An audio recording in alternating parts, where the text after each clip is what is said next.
हरि बोल भक्तों, हरि बोल, हरि बोल, हरि बोल। श्रीमद् भागवत महापुराण प्रथम स्कंध छठा अध्याय नारद जी के पूर्व चरित्र का शेष भाग। ओम नमो भगवते वासुदेवाय। ओम नमो भगवते वासुदेवाय। ओम नमो भगवते वासुदेवाय। ओम नमो भगवते वासुदेवाय। ओम नमो भगवते वासुदेवाय। छठा अध्याय नारद जी के पूर्व चरित्र का शेष भाग। श्री सूत जी कहते हैं, शौनक जी, देवऋषि नारद के जन्म और साधना की बात सुनकर सत्यवती नंदन भगवान श्री व्यास जी ने उनसे फिर यह प्रश्न किया। श्री व्यास जी ने पूछा, नारद जी, जब आपको ज्ञानोपदेश करने वाले महात्मा गण चले गए तब आपने क्या किया? उस समय तो आपकी अवस्था बहुत छोटी थी। स्वायु भव आपकी शेष आयु किस प्रकार व्यतीत हुई और मृत्यु के समय आपने किस विधि से अपने शरीर का परित्याग किया? एवरेज काल तो सब वस्तुओं को नष्ट कर देता है। उसने आपकी इस पूर्व कल की समृद्धि कैसे नाश नहीं किया? श्री नारद जी ने कहा, मुझे ज्ञानोपदेश करने वाले महात्मा गण जब चले गए तब मैंने इस प्रकार अपना जीवन व्यतीत किया। यद्यपि उस समय मेरी अवस्था बहुत छोटी थी। मैं अपनी माँ का इकलौता लड़का था। वह तो एक स्त्री थी, दूसरे मूढ़ और तीसरे दासी थी। मुझे भी उसके सिवा और कोई सहारा नहीं था। उसने अपने को मेरे स्नेहपाश से जकड़ रखा था। वह मेरे योगक्षेम की चिंता तो बहुत करती थी, परंतु पराधीन होने के कारण कुछ कर नहीं पाती थी। जैसे कठपुतली नाचने वाले की इच्छा के अनुसार ही नाचती है, वैसे ही यह संसार ईश्वर के अधीन है। मैं भी अपनी माँ के स्नेह बंधन में बंधकर उस ब्राह्मण बस्ती में ही रह रहा था। मेरी अवस्था केवल 5 वर्ष की थी। मुझे दिशा, देश और काल के संबंध में कुछ भी ज्ञान नहीं था। एक दिन की बात है, मेरी माँ गौ दूहने के लिए अर्थात गाय दूहने के लिए रात के समय घर से निकली। रास्ते में उसके पैर से सांप छू गया। उसने उस बिचारी को डस लिया। उस सांप का क्या दोष, काल की ऐसी ही प्रेरणा थी। मैंने समझा कि भक्तों का मंगल चाहने वाले भगवान का यह भी एक अनुग्रह ही है। इसके बाद मैं उत्तर दिशा की ओर चल पड़ा। उस ओर मार्ग में मुझे अनेकों धन धान्य से संपन्न देश, नगर, गांव, अहीरों की चलती फिरती बस्तियां, खाने, खेड़े, नदी और पर्वतों के तटवर्ती पड़ाव, वाटिकाएं, वन, उपवन और रंग बिरंगी धातुओं से युक्त विचित्र पर्वत दिखाई पड़े। कहीं कहीं जंगली वृक्ष थे, जिनकी बड़ी बड़ी शाखाएं हाथियों ने तोड़ डाली थी। शीतल जल से भरे हुए जलाशय थे, जिनमें देवताओं के काम में आने वाले कमल थे। उन पर पक्षी तरह तरह की बोल बोल रहे थे और भौरे मंडरा रहे थे। यह सब देखता हुआ मैं आगे बढ़ा। मैं अकेला ही था। इतना लंबा मार्ग तय करने पर मैंने एक घोर गहन जंगल देखा। उसमें नटखट बांस, सेंठा, कुश, कीचक आदि खड़े थे। उसकी लंबाई चौड़ाई भी बहुत थी और वह सांप, उल्लू, सियार आदि भयंकर जीवों का घर हो रहा था। देखने में वह बड़ा भयावान लगता था। चलते चलते मेरा शरीर और इंद्रियां शीतल हो गई। मुझे बड़े जोर की प्यास लगी। भूखा तो मैं था ही। वहाँ एक नदी मिली। उसके कुंड में मैंने स्नान, जलपान और आचमन किया। इससे मेरी थकावट मिट गई। उस विजन वन में एक पीपल के नीचे आसन लगाकर बैठ गया। उन महात्माओं ने जैसा मैंने सुना था, हृदय में रहने वाले परमात्मा के उसी स्वरूप का मैं मन ही मन ध्यान करने लगा। भक्ति भावना से वशीकृत चित्त द्वारा भगवान के चरण कमलों का ध्यान करते ही भगवत प्राप्ति की उत्कृष्ट लालसा से मेरे नेत्रों से आंसू छलछलाए और हृदय में धीरे धीरे भगवान प्रकट हो गए। व्यास जी, उस समय प्रेम भाव के अत्यंत उद्रेक से मेरा रोम रोम पुलकित हो उठा। हृदय अत्यंत शांत और शीतल हो गया। उस आनंद की बाढ़ में मैं ऐसा डूब गया कि मुझे अपना और ध्येय वस्तु का तनिक भी भान रहा।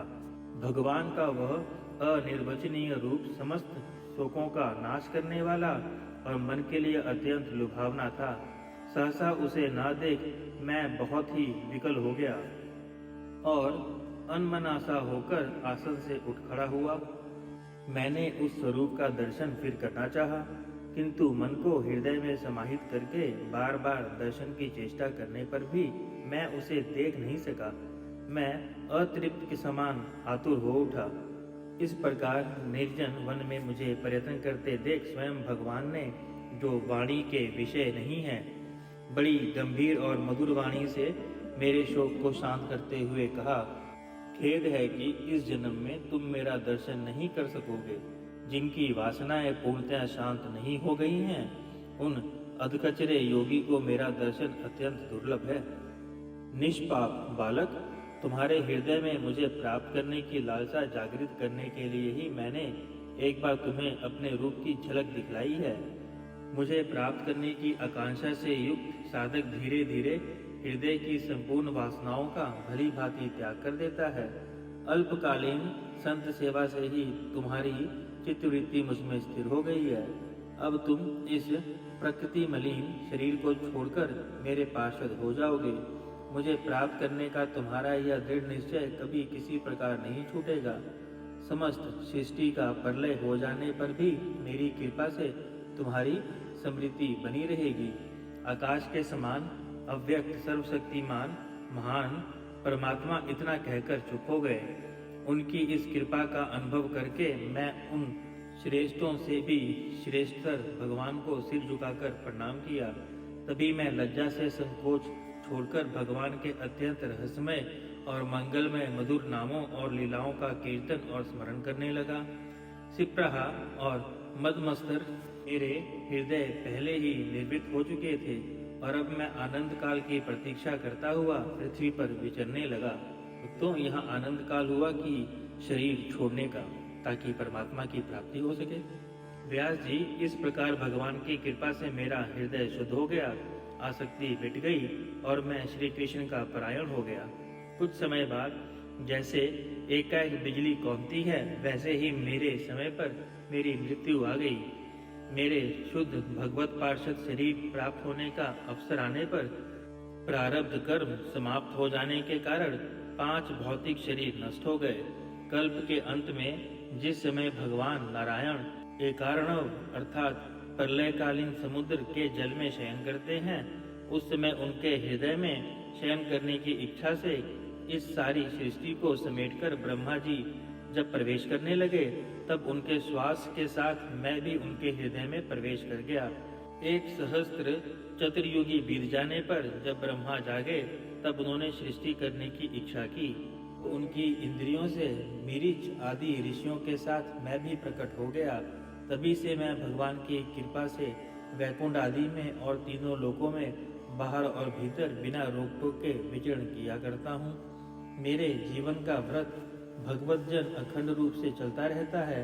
भगवान की दी हुई स्वर ब्रह्मा से, भक्तों स्वर ब्रह्मा का अर्थ हुआ षंडज, ऋषभ, गांधार, मध्यम, पंचम, धवैत और निषाद।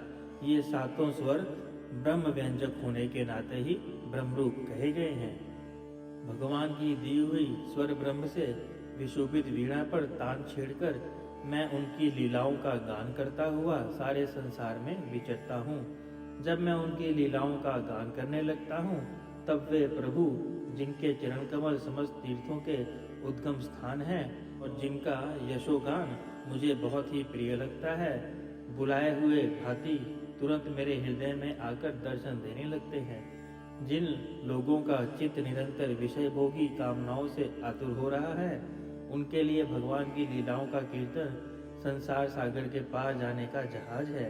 यह मेरा अपना अनुभव है। काम और लोभ की चोट से बार बार घायल हुआ हृदय श्री कृष्ण सेवा से जैसा प्रत्यक्ष शांति का अनुभव करता है, यम नियम आदि योग मार्ग से वैसी शांति नहीं मिल सकती। व्यास जी, आप निष्पाप हैं। आपने मुझे जो कुछ पूछा वह सब मैंने अपने जन्म और साधना का रहस्य, आपकी आत्मतुष्टि का उपाय मैंने बता दिया। श्री सूत जी कहते हैं, शौनकादि ऋषियों देव ऋषि नारद ने व्यास जी के इस प्रकार कहने पर इसके बाद जाने की अनुमति ली और वीणा बजाते हुए स्वच्छंद विचरण करने के लिए वहां से चल पड़े। आहा, ये देव ऋषि धन्य हैं, क्योंकि ये सारंग पाणी भगवान की कीर्ति को अपनी वीणा पर गा गा कर स्वयं तो आनंद मग्न होते ही हैं, साथ साथ तृप्ताप्त जगत को भी आनंदित करते रहते हैं। श्रीमद् भागवत महापुराण प्रथम स्कंद छठा अध्याय संपूर्ण। श्रीमन्नारायण नारायण नारायण, भजमन नारायण नारायण नारायण, श्रीमन्नारायण नारायण नारायण,